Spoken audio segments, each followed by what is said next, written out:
Aline de Pétigny, qui est éditrice. Comment s'appelle votre maison d'édition alors? Pour penser édition. Voilà, bon, ouais. Et donc, ce sont des cartes notamment. Ce sont des tirages de cartes quand même. Voilà, là c'est un livre d'Armé Lalungue. Là c'est une collection qui s'appelle Paroles de fées.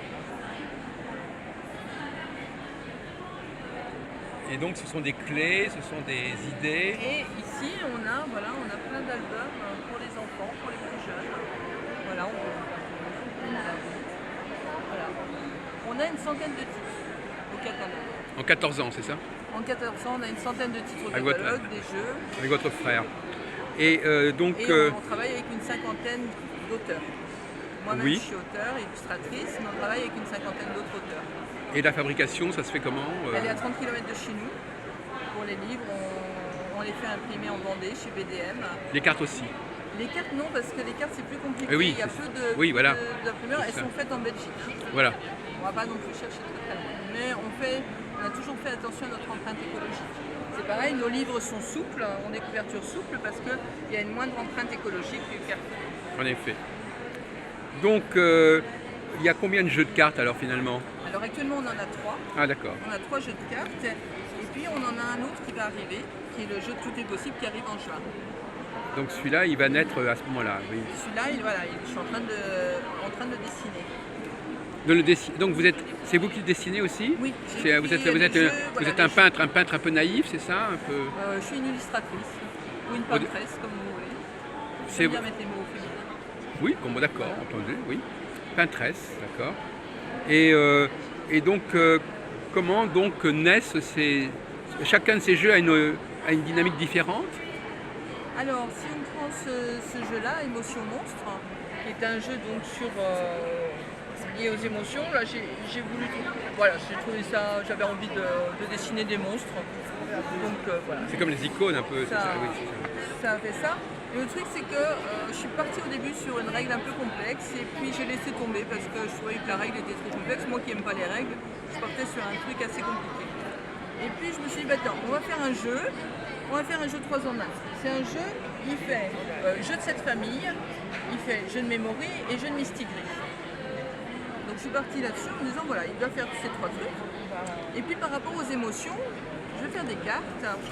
Donc les émotions, les cartes, on peut les trier en 3 tas. Combien de cartes? 54 ou 55. Et vous avez dû donc vous casser la tête pour trouver autant d'émotions correspondant à ces cartes? Non, ça a été. Alors il y a 3 tas d'émotions, 3 sortes de cartes. Il y a les cartes avec les verbes, donc on a plein de verbes. Ah oui, d'accord, oui. Masser, rire, chanter, profiter, respirer, danser, méditer, savourer. Voilà, on a tout un tas de verbes. Le deuxième tas, c'est toutes les choses agréables à vivre dans la vie, la confiance, la gentillesse, la compréhension, la tranquillité. Des substantifs. Et puis, le troisième tas, voilà, des choses un peu moins rigolotes, le chagrin, la douleur, la ronchonnerie, l'embarras, la peur, la jalousie. Et puis, comme j'avais plus envie de chercher de règles, je me suis dit, bon, ok, les cartes elles existent, je fais confiance aux gens pour trouver comment elles vont fonctionner. Moi je fais les cartes, les gens vont trouver comment elles fonctionnent. Parce que depuis qu'on fait des jeux, on voit bien que les gens ont d'autres idées que nous. C'est les gens qui nous ont appris comment jouer avec nos cartes en fait, qui nous ont dit, ah mais en fait on peut faire ci, on peut faire ça avec. Moi je me suis dit, bon bah écoute, les personnes on va les laisser faire, moi je fabrique les cartes, je dessine les cartes, je mets les mots, je les fais imprimer et après les gens vont trouver. Et puis au moment où on a commencé, on fait beaucoup de salons, au moment où on a commencé à présenter le jeu en salon, on a trouvé comment il fonctionnait. Ah. On a trouvé. Le mode d'emploi. Voilà, les 3 tas. Ok, on fait comme ça. Vous ne l'aviez pas trouvé au départ, ça? Non, on a imprimé le jeu puis on a regardé ensuite comment il fonctionnait. Et se dire, ben voilà, tiens, je tire une carte. Bah oui. Okay. Donc quand je suis dans un état de frustration, quand je suis dans cet état-là de frustration, de quoi ai-je besoin? Et là, je prends le tas où Voilà. Voilà. Hop, je peux avoir besoin de légèreté. Je vous fais remarquer que je tire au sort. Hein. Oui, alors donc ça peut aider. J'ai besoin de légèreté. Et qu'est-ce qui pourrait me faire sortir de cet état de frustration qui n'est pas très rigolo? Ben tiens, je pourrais méditer. Là, oui. Voilà, donc on est vraiment on a des réponses à ces questions et on revient à la question de... bon, c'est des cartes qui sortent comme ça. C'est de dire qu'on n'est pas obligé de rester dans nos problèmes de colère, de peur, de frustration, de jalousie, de chagrin. Il y a des portes. Ces portes-là, il ne tient qu'à nous de les ouvrir. Donc de dire alors, voilà, c'est un jeu qu'on peut faire avec des adultes ou avec des enfants, mais de dire à la personne, quel que soit son âge, tu as le choix. T'as le choix de sortir de cet état qui n'est pas très rigolo. Alors justement, à propos de l'âge, alors est-ce que les enfants peuvent s'en servir? Ou est-ce que c'est un dialogue entre parents et enfants? Je ne sais pas, ça sert comment?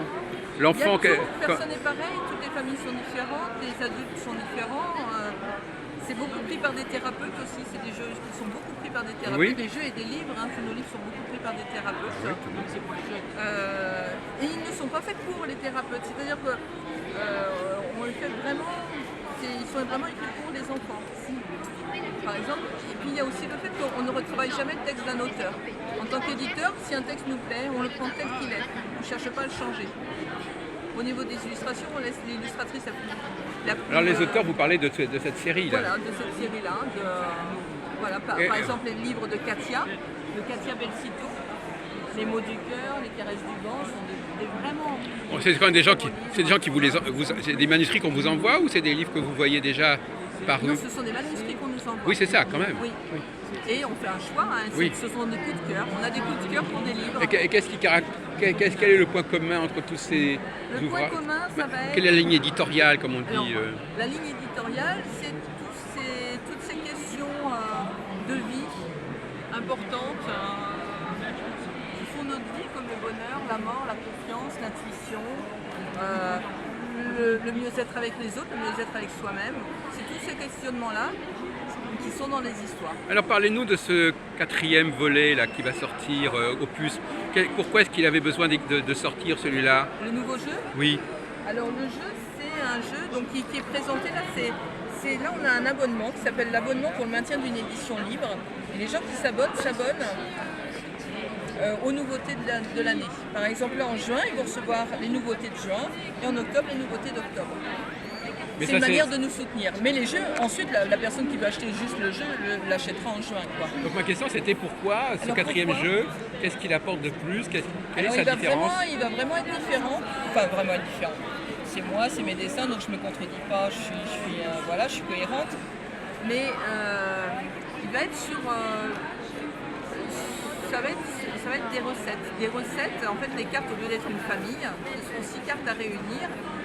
Faire la recette par exemple pour faire s'évaporer la peur ou s'évanouir la colère ou les 6 éléments de la recette pour il y aura 6 paquets là à sortir. Il y aura 9 familles et chaque famille a 6 cartes, voilà. 54 cartes si je ne me trompe pas, et 6 cartes font une recette. Donc ça fait quand même quelque chose de plus construit, plus développé que celui-là. Ah non, c'est exactement le même format. Non, mais je veux dire que plus développé, c'est-à-dire qu'il n'y aura pas 3 cartes, il y en aura 6 à sortir. Non? Combien on sortira de cartes alors? Après, ça va être aussi très, très modulable. Les gens peuvent très bien dire, tiens, j'ai ça, qu'est-ce que je pourrais faire et tirer au sort aussi. J'en sais rien, je ne sais pas comment les gens vont l'utiliser, c'est ça qui est rigolo. C'est que voilà, moi j'ai une idée sur comment l'utiliser, après les gens... Vous voulez dire qu'on peut jouer à plusieurs à ce jeu? Ah ben, ça sera de toute façon un jeu de cette famille. Donc on joue à plusieurs, donc chacun a des réponses à lui. Comment est-ce qu'on peut jouer ensemble? Un jeu de cette famille, donc on peut s'amuser à réunir la famille de la recette par exemple la recette de faire s'évanouir la colère. Ou la peur, tiens, par exemple, la peur, c'est faire s'évanouir la peur. Donc il y a la formule magique, peur à la noix, j'ai pas besoin de toi. Il y aura une carte sur la formule magique. Une carte, c'est qu'est-ce que je fais avec ma bouche? Je vais sourire. Avec mon ventre, je vais respirer.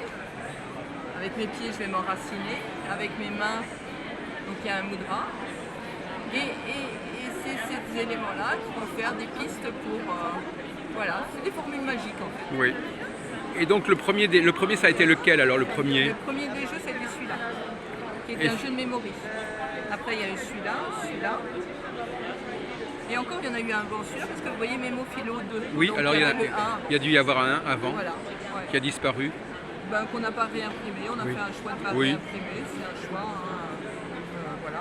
Et donc ça c'était autre chose comme objectif? C'est un jeu de memory avec des petites phrases. Memory, c'est-à-dire pour se souvenir? Le memory, c'est des cartes qu'on remet par paire. C'est un jeu où on remet les cartes par paire. Ah oui, d'accord.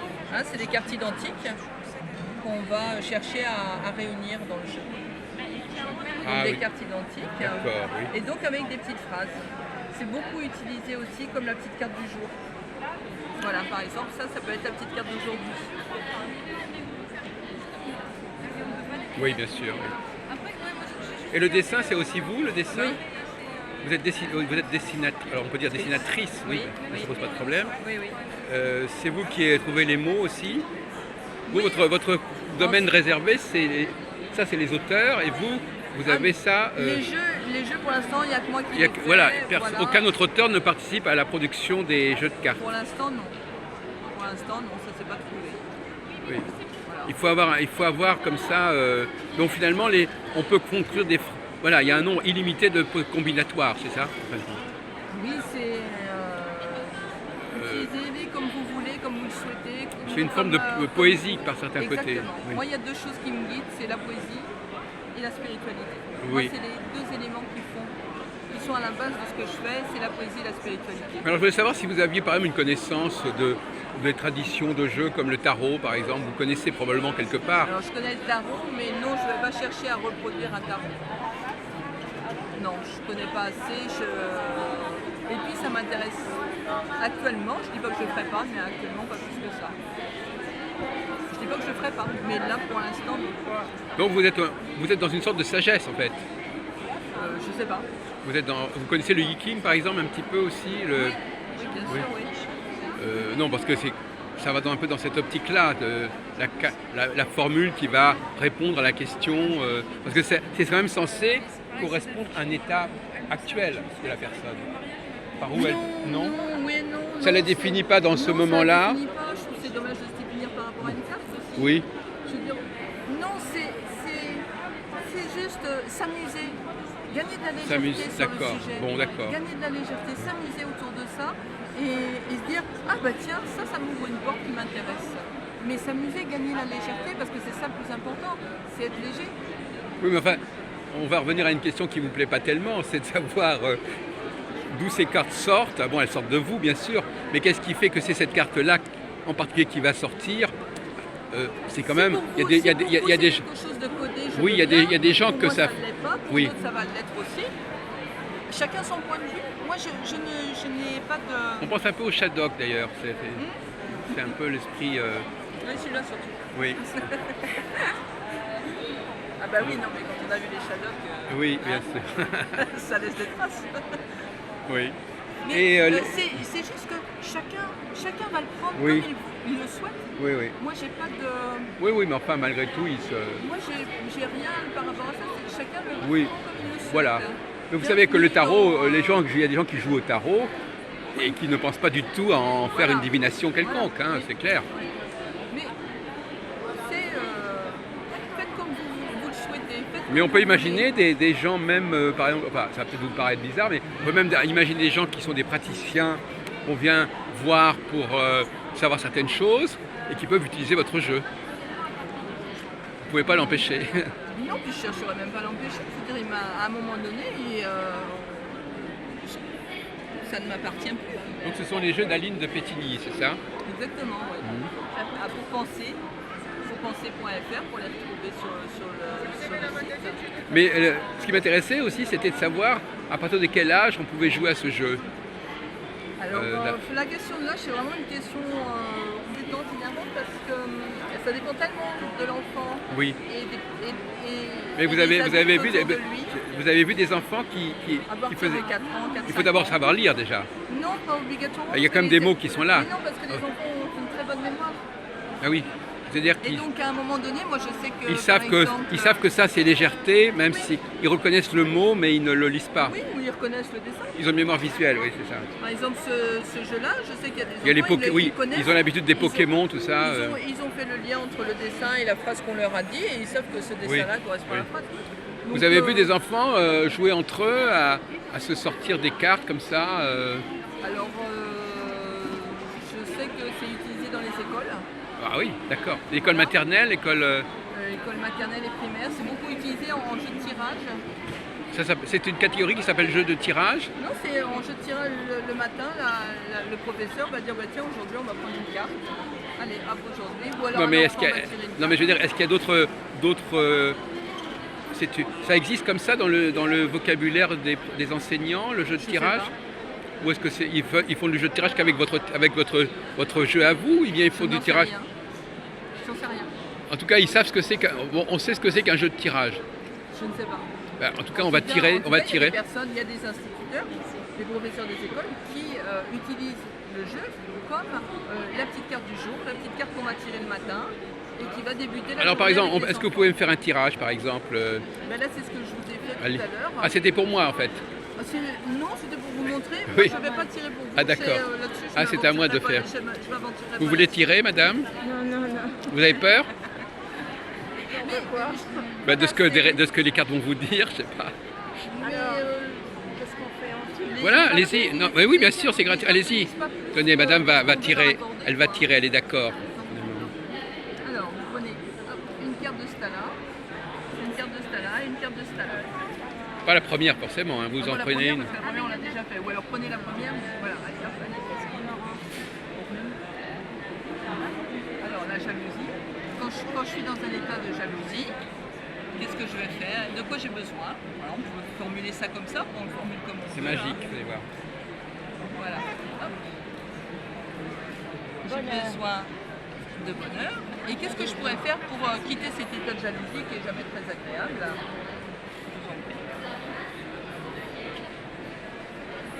Parlez. Parler. Bon, je m'en vais.